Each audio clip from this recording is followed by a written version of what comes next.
Hello and welcome to another video. My name is Meg Birch and today I am so excited to make this video and talk to you all about the process of what it's been like to be a contestant on this year, The Voice UK 2021. I want to talk all things about the audition process, what it's like to be on the show, and just kind of talk you up until the blind auditions.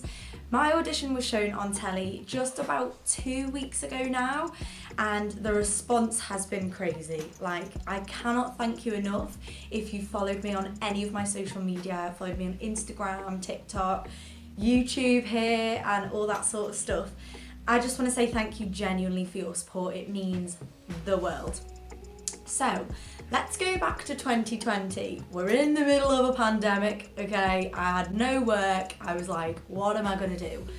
And the opportunity arose for me to audition for The Voice, and I was like, do you know what? Yeah, now's the time. I'm 25. I have not been on stage for months, and I think this was the July of 2020. And I was like, yeah, I'm gonna go for it. So all auditions were done over Zoom. There were several kind of producer rounds where they got to know me a bit, had to prepare several songs. I think by the time I actually ended up on telly, I had done maybe 12 songs to the producers, and so they knew a lot about kind of what genre I wanted to sing in and what I was about. So got through all them, and it was very weird having to do auditions over Zoom, because obviously you're thinking, is my sound okay? Can they actually hear my backing track my end? Is this gonna kind of really kind of get to them through the screen? But luckily it all did. Finally, the last process was, once I kind of got through those initial producer rounds, they invited me to London. At this point, I think it was maybe the beginning of September.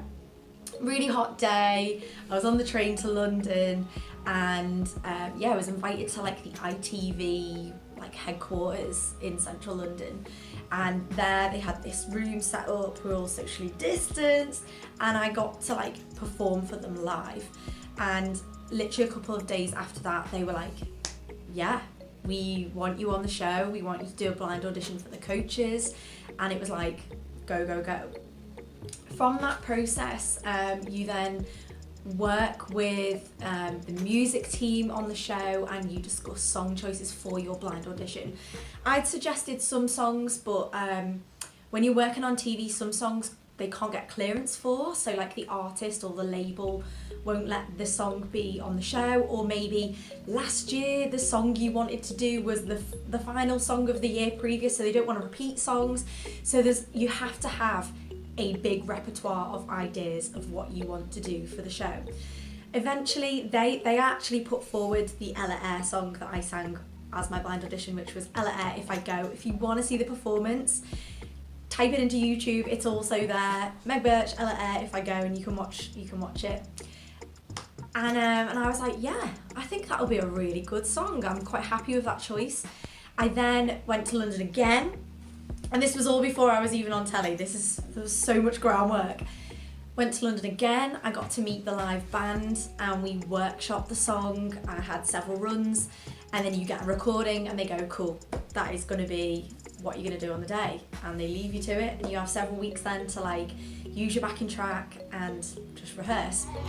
I could be what you want me. I could hold out and let me do what I want.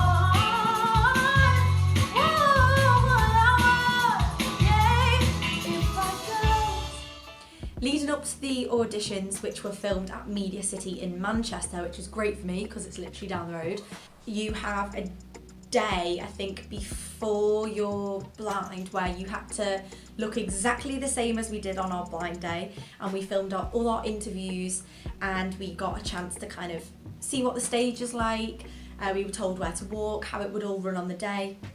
Obviously no coaches there, they absolutely cannot see us, and that was one thing for sure that I think the runners and everyone on the show said that if a coach sees you, it's game over, you can't go on, it's really to the book, which was amazing.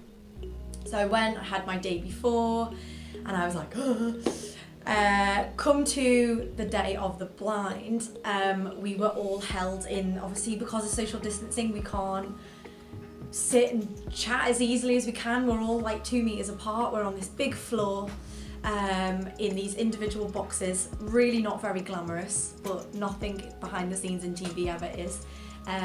Or any sort of theatre stage. It's never as glamorous as it seems until you're doing the real thing.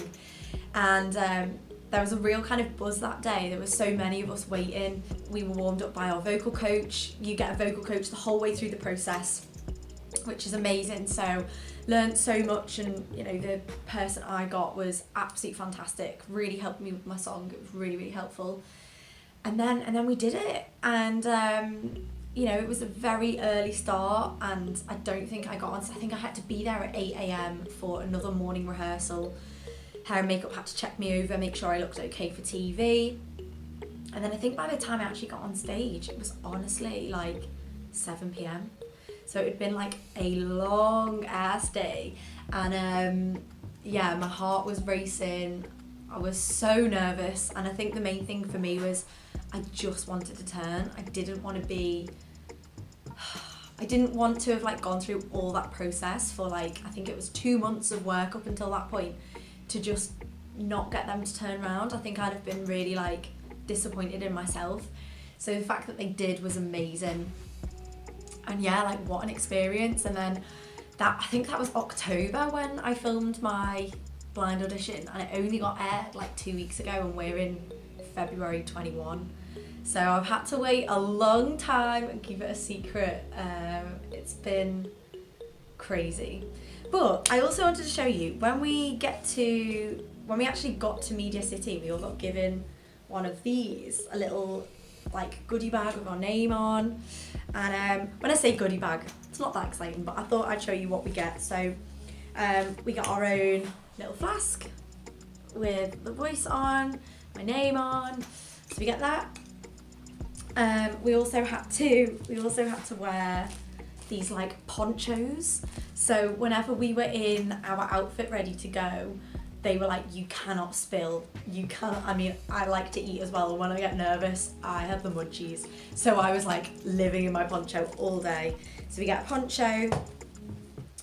We also got a little pop socket, voice pop socket, can you see that? Which I haven't used, I'm just gonna keep as like a little memento. Very apt for 2020. We got our own hand sanitizer, and then they also provided us with little Manuka honey shots, which were really helpful.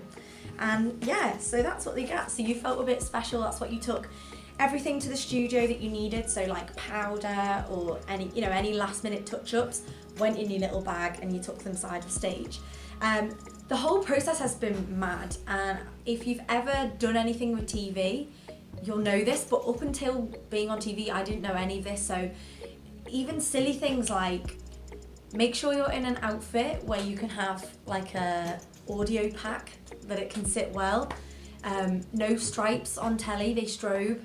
Try not focus on the camera, or sometimes I would look at a camera but it wouldn't even make a difference, because until it has the red light on, it's not even filming. And yeah, I don't know, like the whole experience so far has been mad, and I'm so excited to, show you my battle. I'm so excited for it to air and for you to see it. Like, it's gonna be great. I wish I could tell you who I'm against, but I've got to keep hush hush until it airs.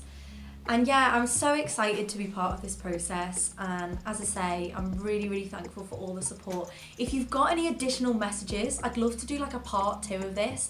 So I've kind of like told you the information that I want to, but I'd love to know if you have any specifics, or if you've ever thought about applying but you've always had like a niggly kind of worry about something and thought, how does that work, how does this work? Like literally ask me in the description box, and I'll do like a part 2, maybe like a question and answer sort of thing. And yeah, kind of like just tell you about the process. But let me tell you, the team are amazing. They really, really let you be like your individual self. I have not felt in any way leading up to my blind audition like I was trying to be moulded into whatever they wanted on the show. I was chosen as me, which is amazing. And it was one of the things that, you know, if I was going to be on telly, I wanted to be authentically me, do what I wanted to do, wear what I wanted, and be who I wanted to be. And the Voice team 100% let you do that, which is amazing. So onwards and upwards from here, exciting times ahead, and stay tuned to see how I get on further in the competition. I'll see you soon for another video. Love you lots. Bye!